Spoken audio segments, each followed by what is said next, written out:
What's up, guys? All right, Dr. Chris Park here with another episode of the Jiu Jitsu Diaries.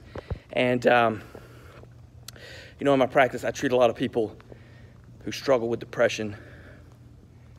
And, I mean, there's the obvious cases, right? There's the people who have tragedy after tragedy, childhood trauma, a host of difficult situations that they have been dealt in life, that they struggle with emotionally, physically, and mentally.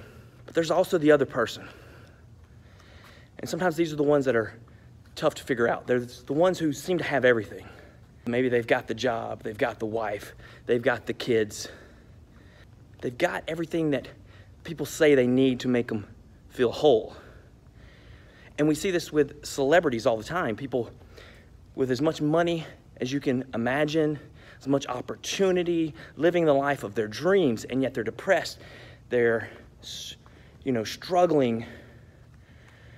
And oftentimes we wonder why, what happens? And I can't speak for everyone. And I'm not trying to generalize the situation. But there is one thing that you can do to try to help prevent this and maybe treat it. And that's do something difficult.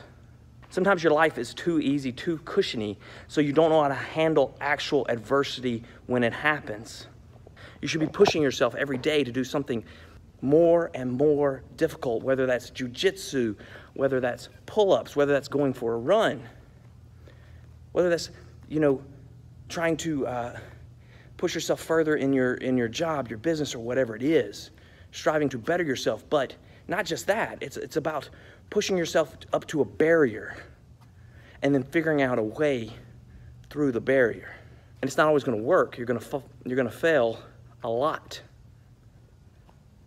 But that's what makes you stronger.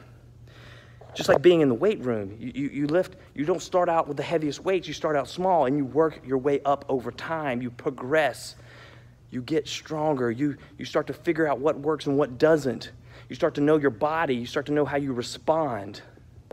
And this doing something that is difficult in these small ways puts you on a path to be able to handle larger adversities, larger struggles. You know, the grand scheme of things. Because we all know that we struggle in life. No one can escape that. There's pain and suffering everywhere we go. Put yourself up against that wall and be determined to fight back.